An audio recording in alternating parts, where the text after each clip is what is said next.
What's up, y'all? Welcome to Mo's Cafe. Pull up. Welcome to Mo's Cafe. I'm your host, Mo Sick. Thank you for tuning in. Make sure you subscribe. Look, I'm not gonna waste time telling you to do that. Just do it, right? Just let them know you do it. So I want to get into my session today with my friend, my very special friend. This is Amanda Miller. Ladies and gentlemen, applause, applause, applause. Welcome to Amanda Miller. She is a writer. She is a rising star writer right here in Hollywood, and I promise you, remember her name. Trust me, she's gonna knock the box out the box office. If that makes sense. So what's up, girl? How you doing? I'm good. I'm good. I like it here. Thank you. It takes a lot of maintenance. I bet. Yeah, I used to have braids in high school. Yeah, really. so you know the lock method. Oh, for sure. Yeah, liquid, oil, cream, gel. Girl. Most times, not today. That's but word. Yeah. That's word. Besides your hair, I forgot to mention that today we're drinking Café Bustelo. Oh, yeah. You've never had this coffee? No. Oh, girl. Anyway, for those of you who last time we had La Java, today we have Café Bustelo. Café Bustelo is a Puerto Rican brew coffee. It's so good. It's espresso. Nice. So you got to use like this cute little machine. Yes. Yeah, I like espresso more than coffee because it always tastes like coffee. No matter what you put in it, like it's so you taste it, and you only need like one shot. You don't need a Keurig, no offense, Keurig, or Starbucks. A lot of offense, Keurig. Let's get into it. Tell me, let's go back to like where you from and how you started to get into all this writing process. So I'm from Memphis. I was born and raised there. Shout out to Memphis, y'all. Yes. I was just there this weekend, and I'm back. I kind of was always really artistic. I always did like creative writing and dancing and theater and musical theater and stuff like that. But in middle school, I learned how to edit video on Windows Movie Maker, which is, I don't even think it still exists. But I don't know, I think some version of it exists, or I don't know what they did. Exactly, but it was enough for me at 11 to edit a video together and carry a digital camera around everywhere and just shoot everything. I started like editing my videos together of just me and my friends. I started making music videos, and then it morphed into people knowing that I could edit. And so I would just edit like all of the middle school videos, all of the high school videos, like through my senior year. Nice. So you were like the go-to girl for all of that? Yeah, because there wasn't a film program at my school. There is now, and I went back and spoke to them because it really was because of me. Like nobody else knew about it, and now they have like a film program. So you pioneered that? Yeah, basically. I'm telling y'all, she's no joke, man. There was 1 year in high school where I watched 365 movies 1 year. So you did like one movie a day? It wasn't. It was supposed to be one movie a day. It was more like 11 movies per weekend, and then some sprinkle. Wait, what did you? Wait, 11 movies? Who watched movies with you? Did your family watch movies? I would watch them. I would like bring in my sister if like she wanted to, but I was watching like artsy movies and like high-end movies, and she'd be like, I don't want to, like, this is boring. Like, so I don't want to watch this. So you would watch most of them by yourself? I love watching movies by myself. But that was my high school, and then everybody at my film camp taught at or went to USC. Yeah. And since I'm from Memphis, I didn't really know what USC was. Like, I figured it was like University of South Carolina. Right. Because it is, but it's not the USC. And so I learned about that and how good their film program was there and how hard it was to get in. I didn't like know entirely how hard it was to get in, but they were like, this is the #1 film school in the world. If you want to do film, you should consider it at least. When I took my first screenwriting class at USC, it was my favorite class that I'd taken thus far. That's what's up. We weren't required to take that many screenwriting classes, so I just took some just for fun, and they were my favorite classes. What inspired you though to like start writing?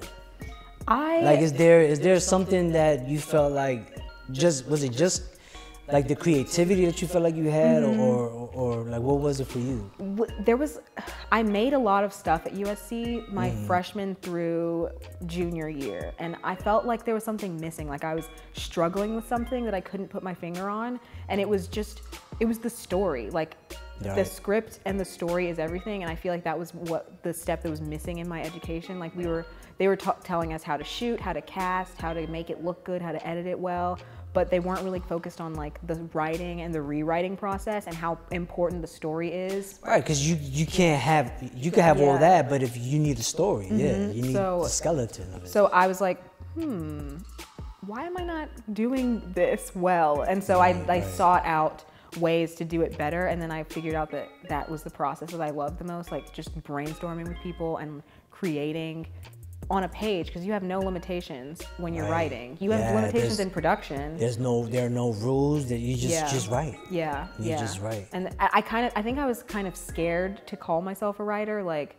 I wasn't ready to push myself to that step, because I like thought it was really hard and like impossible to do well. But that after that decision, it's been like a couple years, and I can feel myself getting better every single time I write a new script or like go back to rewrite old scripts. You know, that's pretty important what you just said, that the more you write, you've gotten better. Yeah, you have to do it. Yeah, you just have to do it every day. I think it. people see their like masterpiece favorite films and they're like, oh my gosh, this writer just did this out of the gate. Like this is their first try. But no, that writer like spent days and hours going over and over that script to make it the final form that you see on your screen. All right, so when we talk about Amanda Miller, right?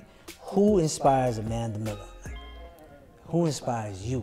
I love just when I can feel a writer or director's soul, like they're like the link between all of their work and like what themes speak to them. Because you can really tell, and I've like tried to craft my own like themes and ideas that speak to me, and I have realized which films are the ones that speak to me a lot. Like my favorite films are The Social Network, Lost in Translation by Sofia Coppola, Nightmare Before Christmas, and Superbad. And those are like four way different movies. Yeah, that's like a nice eclectic feel for like way. Because if you ask me, I'm gonna be like Avengers, Black Panther, Wakanda Forever. No, yeah. Like, that's it. Yeah, I'm a Marvel person too, but I think it's very like good filmmaking, like using the form well, and then like quirky, weird stuff and coming of age stuff. Like when a character is figuring out who they are or like going through a tough time,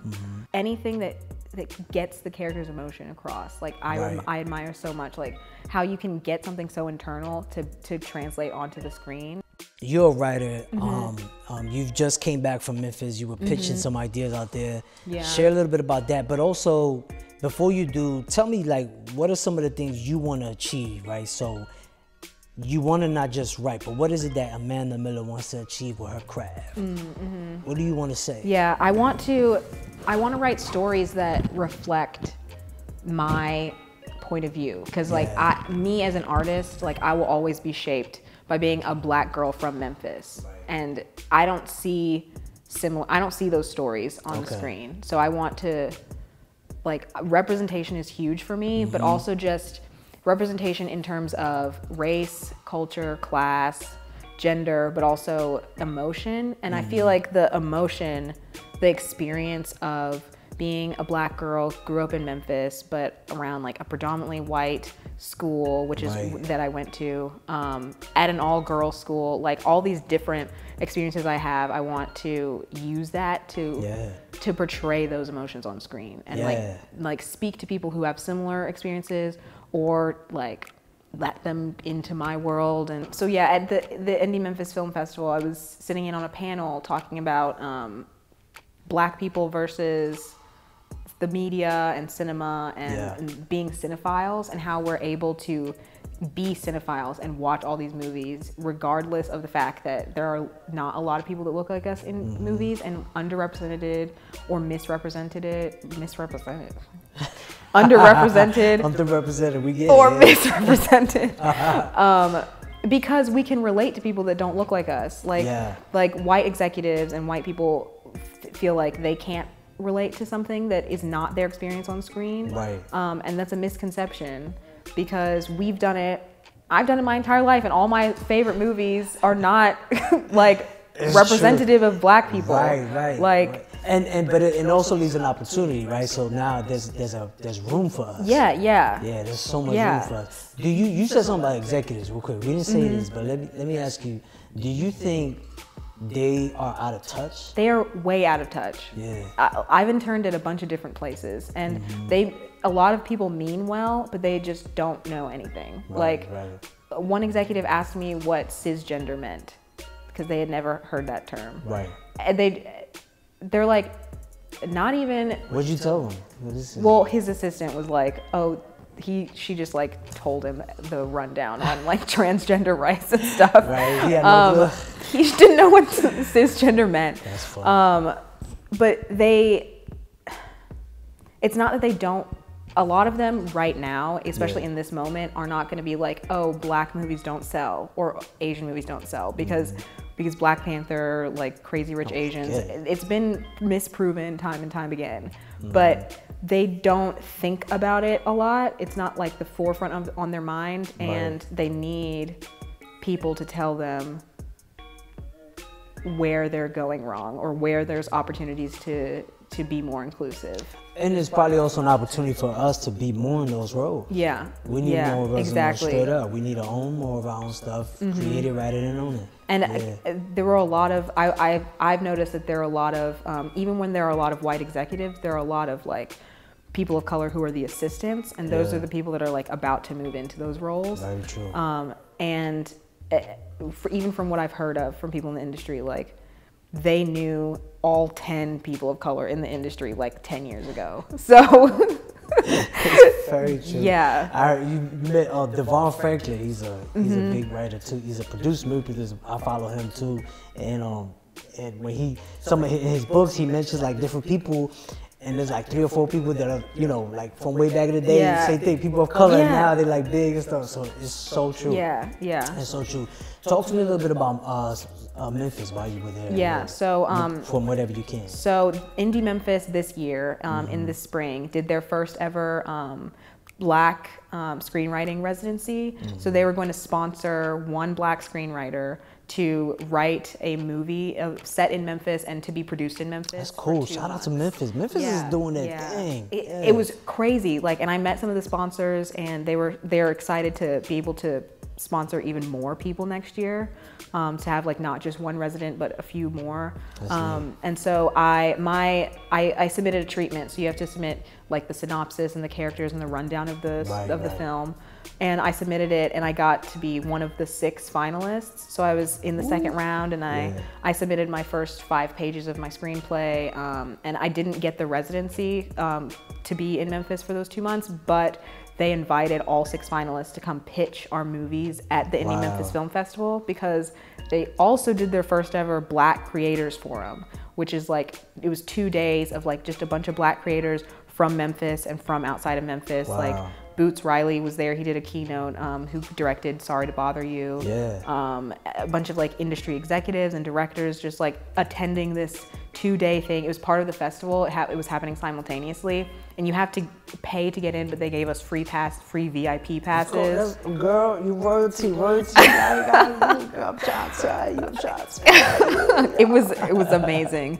It was great. I was so nervous to pitch, but I was also very excited to be back in Memphis. Yeah, that whole experience definitely is new and it's exciting. How did that go? Are you able to elaborate on how that went? Yeah. So I pitched. So it was the 6 finalists, and then they invited 6 other people from Memphis to apply to be able to pitch. So there were 12 of us, and I was dead last. I was the 12th person to go in this like forum. It was open to the public. It was in front of like 300 people, including Boots Riley was sitting in the audience. And I was very nervous, but we did a rehearsal in the morning, and I could feel my nerves like kind of leaving, and then I like pieced out, and I like watched a movie for 2 hours. The movie thing, there you go. And then I came back, and I did it, and it was great. Like I felt at ease on stage, especially seeing everyone else's projects and how different they were, and just how like how many stories we have. Like it's not just one experience. Like being Black is not just one identity, and you really saw that. It was so inspiring to see during the whole forum, but especially during the pitch rally. You're so right.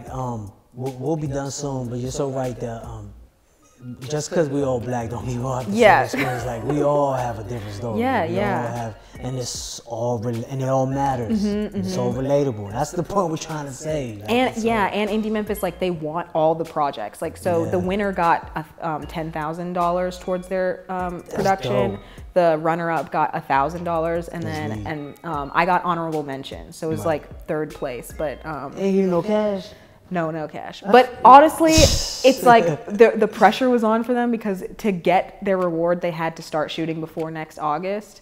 And right now, I'm in a good place because I've met so many people. I met a bunch of directors and producers that were interested in my project from Memphis and from outside of Memphis and gave me advice on what to do and asked to read the draft of the script. And like one of the judges who judged the thing was an executive or is an executive at Macro where I interned. And so I knew her and I could see her in the audience like smiling up at me. It was like full circle. That's cool.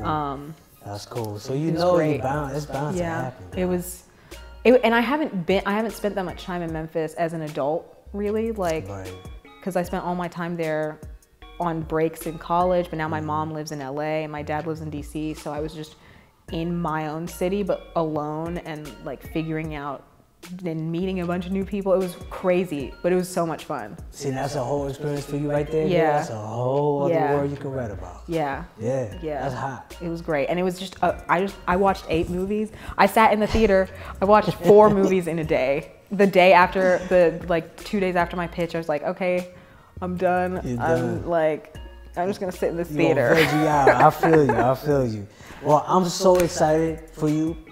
I'm excited. Thank you for coming on here. Yeah, thanks for having me. For sure. I can't wait. I think I want to have you back and down the line, see what's popping, see how things are evolving for you, because I know they are. Yeah, next year's going to be crazy. It's going to be crazy. Because we both got stuff going on, so it's going to be crazy. But thank you so much for being here. Thank you for having Ladies me. and gentlemen, Amanda Miller, y'all. Remember the name?